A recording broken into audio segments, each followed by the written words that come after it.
साईं की बात। बच्चे सावधान, कुछ लोगों से सावधान रहो जो तुम्हारे घर के निवास पर, तुम्हारे निवास पर कुछ करने की कोशिश कर रहे हैं। तुम बचकर रहना, उन लोगों से सावधान रहना, क्योंकि मैं नहीं चाहता कि वो तुम्हारे घर में प्रवेश कर कर तुम्हारे घर में कुछ उल्टा सीधा करें। मैं बिल्कुल नहीं चाहता। उनकी नीयत ना तुम्हारे घर के लिए बिल्कुल भी अच्छी नहीं। तो जब भी वो तुम्हारे घर में प्रवेश करे और तुम्हें शक होना कि वो इंसान तुम्हारे घर के लिए अच्छा नहीं, उसकी नीयत तुम्हारे घर में अच्छी नहीं ना, तो उसके घर में प्रवेश करने से पहले पहले, या फिर तुम्हें मालूम हो कि वो आने वाला है, या उसके जाने पर या उसके होने पर अपने पूरे घर में उदी का छिड़काव करो। उदी जल का छिड़काव करो। मेरे स्नान जल में उदी मिलाकर अपने घर में छिड़काव करो। वो जिस भी मंशा से तुम्हारे घर में प्रवेश करेंगे ना, जिस भी मंशा से, जो भी उनकी मंशा होगी ना, वो सब खत्म हो जाएगी, नष्ट हो जाएगी। वो उस चौखट पर ही छूट जाएगी जिस चौखट से वो होकर अंदर आएंगे। तुम बचे रहोगे मेरी उदी के कारण। तुम मेरी उदी को महज एक राख मत समझो। वो एक राख नहीं, वो एक मिट्टी नहीं, वो है जो हर किसी के जीवन में नहीं है। उदी भी हर किसी के जीवन में नहीं है, और उदी मेरी ना हर किसी के जीवन में चमत्कार नहीं दिखाती। ऐसे तो मेरे हजारों बच्चों के पास में उदी है, लेकिन चमत्कार वहीं होते हैं जहां विश्वास होता है। तुम अगर पूरे विश्वास के साथ में करोगे ना, तो तुम्हारे घर में कोई नकारात्मक ऊर्जा, कोई बुरी भलाई, कोई चीजें तुम्हारे घर में प्रवेश नहीं कर पाएंगी।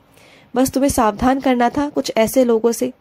और सुनो, जो लोग तुम्हारे खिलाफ थे ना, जो लोग हमेशा से तुम्हारे खिलाफ थे और तुम चुप थे, लेकिन अब वो वक्त आ चुका है कि तुम अब उनके खिलाफ अपनी आवाज उठाओगे। तुम बोलोगे और खुलकर बोलोगे। जिन लोगों ने तुम्हें तकलीफ दी ना, उन्हें तुम पलटकर जवाब दोगे। अब तुम देखना, क्योंकि तुम्हारे अंदर वो ताकत, वो जज्बा पैदा कर चुका हूं मैं, वो जुनून पैदा कर चुका हूं मैं। अब तुम खुलकर अपनी सारी बातें रखोगे, सबके सामने रखोगे, और तुम खुश रहोगे। तुम्हें किसी की बातों से ना कुछ फर्क नहीं पड़ेगा कि कौन तुम्हारे साथ है, कौन तुम्हारे साथ नहीं है ना। तुम जैसे भी रहोगे, अकेले रहोगे, जैसे भी रहोगे, जिन लोगों के साथ रहोगे, तुम खुश रहोगे। और एक बात कहूं तुमसे, अपने बारे में सोचना स्वार्थ नहीं होता। तुम हमेशा कहते हो ना कि साईं, क्या मैं अपने बारे में सोच रहा हूं तो क्या मैं स्वार्थी हूं? नहीं, बिल्कुल भी नहीं। दूसरों का बुरा करके अपने बारे में सोचना वो स्वार्थ है। लेकिन अगर तुम अपने बारे में सोच रहे हो, अच्छा सोच रहे हो, इसमें किसी का नुकसान नहीं, तो वो स्वार्थ बिल्कुल भी नहीं है। तुम अपने बारे में सोच सकते हो, और तुम्हें पूरा पूरा हक है अपने बारे में सोचने का। समझ रहे हो मेरी बातों को? और तुम्हारी खुशियों को तुमसे कोई नहीं छीन सकता। अब जो तुम्हारी जिंदगी में खुशियां आने वाली है ना, उसे तुम्हारी जिंदगी से कोई नहीं छीन सकता। न तुम्हारी किस्मत, न तुम्हारे ग्रह नक्षत्र, न कोई ज्योतिषी विद्या, न तुम्हारा कोई भाग्य, और न तुम्हारी कोई किस्मत। लिख लेना मेरी बात को। अब तुम्हारे जीवन में खुशियां हैं तो उसे कोई नहीं छीन सकता, क्योंकि वो मैंने दी है तुम्हें। और जो मैं देता हूं ना, वो तुम्हारी जिंदगी से कभी कहीं जा नहीं सकता, कोई उसे छीन नहीं सकता। समझ गए मेरी बात को? तो कुछ भी नहीं होगा, डरो मत। जो तुम्हारा है वो तुम्हारा ही रहेगा। और तुम मुझे कहाँ खोजते हो? मैं तो तुम्हारे भीतर होता हूँ मेरे बच्चे, तुम्हारे अंदर ही हूँ मैं। तो मुझे इधर उधर यहाँ वहां मत ढूंढा करो। तुम्हें अगर ढूंढना हो ना मुझे, तो एक जगह शांत माहौल में बैठो, एकाग्र होकर आंखें बंद कर कर मुझे पुकारो, साईं साईं कहो मुझसे। मैं तुम्हें अंदर ही मिल जाऊंगा, तुम्हारे भीतर ही मिल जाऊंगा। और जो भी सवाल जवाब करने हो ना, जो भी प्रश्न पूछना हो, अपने अंदर से पूछना। तुम्हारे अंदर आत्मा से आवाज आएगी, तुम्हारी अंतर आत्मा से जो आवाज आएगी ना, वो समझ जाना कि वो साईं की आवाज है। मैं तुम्हें मिल रहा हूँ, और मिलने आऊंगा तुमसे, हर बार आऊंगा। तुम्हारे अंदर से ही मैं तुमसे मिलने आऊंगा। तुम मेरे पास आना और मुझसे पूछना। तुम्हें तुम्हारे हर सवालों के जवाब मैं दूंगा तुम्हें। और सुनो, किसी अपने के बारे में सोच सोच कर बहुत परेशान हो रहे हो। ये सोच रहे हो कि उनकी बुरी आदतें कैसे छूटेंगी, और अगर उनकी बुरी आदतें नहीं छूटी तो उनका भविष्य क्या होगा, उनका कल क्या होगा। ये सोच सोच कर परेशान हो तुम, क्योंकि तुम जिन सच्चाइयों से अवगत हो ना, जो तुम्हारे बीते कल में हो चुका है, वही तुम्हें ऐसा लगता है कि वो बीता कल कहीं दोबारा से दोहरा ना जाए। लेकिन क्या है ना मेरे बच्चे, सबकी किस्मत अलग है, सबके कर्म अलग है, सबकी चीजें अलग हैं। तुम कभी किसी को बदल नहीं सकते, तुम किसी की किस्मत को नहीं बदल सकते। जिसका जितना है ना, उसका उतना ही इस संसार में है। तुम किसी को नहीं बदल सकते, किसी की आदतों को नहीं बदल सकते। अगर उसकी आदतें बदलनी होगी तो वो खुद से ही बदलेंगी। कल को उसे ठोकर लगेगी तो उसे खुद संभलना आएगा। और तुम हर किसी को संभाल नहीं सकते, हर किसी को तुम समझा नहीं सकते। किसी को तुम एक बार समझाओगे, 2 बार समझाओगे, 3 बार समझाओगे, उसके बाद तुम भी समझाना छोड़ दोगे। लेकिन मैं बस इतना कहना चाहता हूँ कि तुम इतनी गहरी सोच में मत जाया करो उनकी बातों को लेकर, उनकी चीजों को लेकर, उनकी आदतों को लेकर कि क्या होगा साईं, उनका भविष्य क्या होगा उनकी जिंदगी में। अरे सब कुछ मैं बैठा हूँ करने के लिए, तो तुम क्यों सोच रहे हो? तुम्हें ऐसा लगता है कि सब कुछ तुम्हारे साथ में बुरा हो रहा है? नहीं, जब दुनिया में जाओगे ना, चारों तरफ देखोगे तो हर किसी के साथ कुछ ना कुछ दिक्कत है, हर किसी के साथ कुछ ना कुछ दर्द है, कोई दुख है उनका। लेकिन बस हर कोई जताता नहीं, हर कोई बताता नहीं। जैसे तुम अपने चेहरे पर लेके चलते हो ना उदासी, हर किसी के चेहरे पर उदासी नहीं होती, किसी किसी के चेहरे पर मुस्कान भी होती है, लेकिन उसके पीछे भी दर्द होता है। लेकिन बस पहचानने की बात है। जो तुम पहचान नहीं पाते हो और तुम्हें लगता है कि वो खुश है, वो खुश नहीं होता, वो भी दुखी होता है। मैं तुम्हें इसलिए नहीं बता रहा कि तुम उदास हो या दुखी हो या परेशान हो या फिर मुस्कुराओ, इसलिए बता रहा हूँ कि दुनिया में ना हर किसी के पास में दुख है, सिर्फ तुम्हारे कंधों पर ही नहीं, सबके पास में दुख है।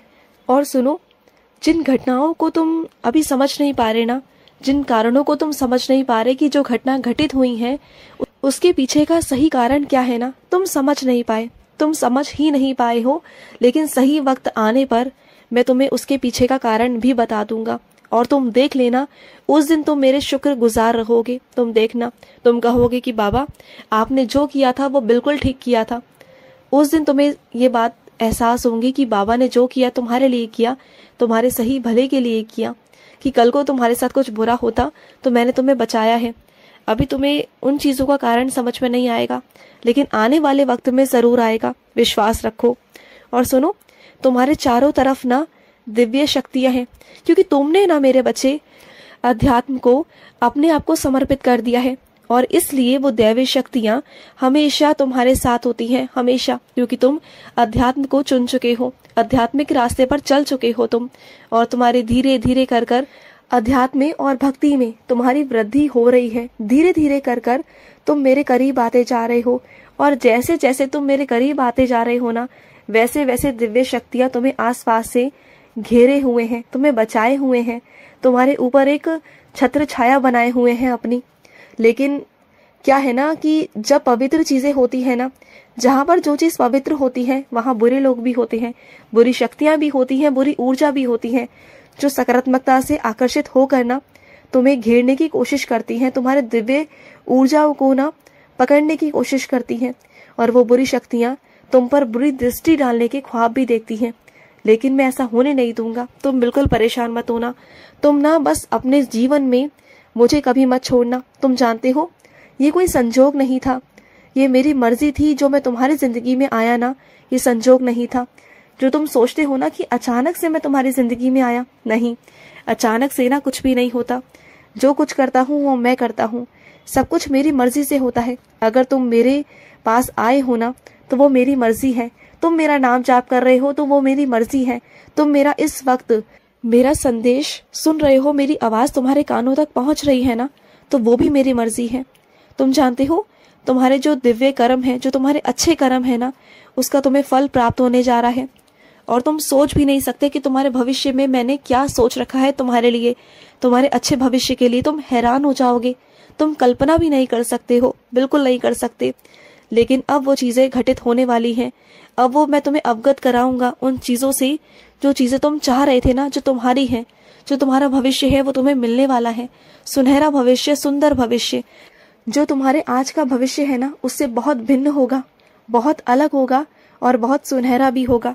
तुम तैयार रहो, क्योंकि वो बहुत खुश भरा और बहुत प्यारा होने वाला है, बहुत सुखद होने वाला है, जिसकी तुमने कल्पना भी नहीं की थी। तुम देखना, बस तुम तैयार रहो, तुम्हारा सुनहरा भविष्य तुम्हारे पास बहुत जल्दी आ रहा है। खुश रहो। आज का रात्रि साई संदेश समाप्त हुआ।